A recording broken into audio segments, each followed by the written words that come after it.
அருமையானவர்களே, இந்த நாளிலும் அவருடைய வார்த்தையை நம்மிடத்திலே கொண்டு வருகிறேன். இயேசு கிறிஸ்துவுடைய உயிர்த்தெழுதலின் வல்லமையை அனுபவிக்கிற மாதத்தில் இருக்கிறோம். அவருடைய உயிர்த்தெழுதலின் வல்லமை மரித்து போன இருக்கிற காரியங்களிலே மறுபடியுமாய் ஒரு புத்துயிர் கொடுக்கும். ஒரு புதிய துவக்கத்தை கொடுக்கும். வேதத்துல பாருங்களேன், என்னாகும் 17:8 வசனம் சொல்லுகிறது, மறுநாள் மோசே சாட்சியின் கூடாரத்துக்குள் பிரவேசித்த போது இதோ லேவியின் குடும்பத்தாருக்கு இருந்த ஆரோனின் கோல் துளிர்த்திருந்தது. அது துளிர்விட்டு பூ பூத்து வாதுமை பழங்களை கொடுத்தது. அப்ப தேவன் தெரிந்து கொண்ட கோல் துளிர்த்தது என்று சொல்லியிருக்கிறது. இது நம்ம கொஞ்ச நாளுக்கு முன்னாடி கூட தியானித்தோம். இன்னைக்கு எதுக்கு சொல்ல வரேன்னா, இயேசு கிறிஸ்துவுடைய உயிர்த்தெழுதலின் வல்லமை இருக்கும் என்று சொன்னாள். அது வெறும் கட்டை, ஆனால் துளிர் விடுகிறது. அது வெறும் கோல், அதுல ஜீவனே இல்லை, ஆனால் சாட்சி பெட்டிக்குள்ள வைத்திருக்கிறாங்க, ஜீவன் உண்டாகிறது. இன்னைக்கு நான் உங்க பிரச்சனையை நீங்க தேவ பிரச்சனத்துல கொண்டு வருவீங்கன்னு சொன்னா நான் சொல்றேன், அங்க ஜீவன் இருக்கிறது. பிரதர், மரித்த நிலையில இருக்கிற இந்த குடும்ப உறவு பிரதர், தேவ பிரச்சனத்துக்கு கொண்டு வாங்க, ஜீவன் உண்டாயிருக்கும்.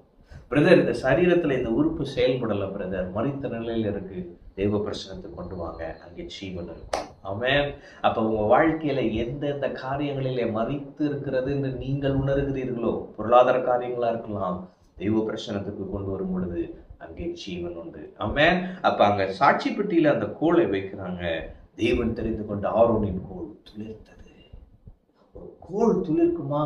அது எப்படி சாத்தியம்? உங்க அற்புதம் அப்படிதான் இருக்க போகுது. இவன் வாழ்க்கையில இது நடக்குமா? அது எப்படி நடக்கும்? நிச்சயம் நடக்கும்.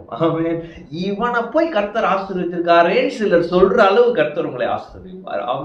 சிலர் பொறாமை கொள்ளும் விதத்திலே தேவன் உங்களை பூத்து குழுங்க வைப்பார். 3 விஷயம் இருக்கு பாருங்க. மரித்த காரியங்கள் சொல்றப்ப, மரித்து போன உறவுகள், அதாவது எல்லாம் வேணாம் அப்படின்னு சொன்ன போன உறவுகள், அப்படி சொல்லிட்டு இருந்த உறவுகள், நீங்க இழந்து போயிருக்கிற சில உறவுகள், அதிலே தேவன் ஒரு ரெஸ்டரேஷனை கொடுப்பார், ஒரு புதிய துவக்கம் உண்டாகும். 2வது, மரித்து போன உறுப்புகள். பிரதர், இந்த கிட்னி ஃபங்க்ஷன் ஆகல பிரதர், லிவர் ஃபங்க்ஷன் ஆகல பிரதர், இந்த கண்ணு தெரியல பிரதர், எந்த உறுப்புகளாய் சரீர உறுப்புகளாய் இருந்தாலும் நான் சொல்லுகிறேன், இயேசு கிறிஸ்துவுடைய உயிர்த்தெழுதலின் வல்லமை அற்புதத்தை செய்யும், ஒரு புதிய துவக்கம். ஆண்டவரால் புது உறுப்பையே கொடுக்க முடியுங்க, நீங்க நம்புங்க, எல்லாம் ஆகும். அடுத்து, உணர்வுகள்.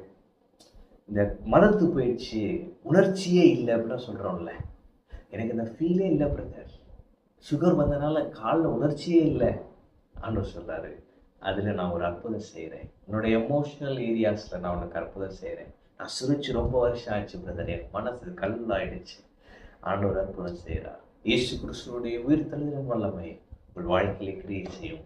மரித்த நிலையில் இருக்கிற எதுவாக இருந்தாலும், என்ன காரியமாக இருந்தாலும், இன்று அவருடைய உயிர்த்தெழுதலின் வல்லமை அற்புதத்தை செய்யும், புதிய துவக்கத்தை கொடுக்கும். நீங்கள் அனுபவிப்பீர்கள். கர்த்தர் உங்களோடு இருக்கிறார். கர்த்தர் உங்களை ஆசீர்வதிப்பார்.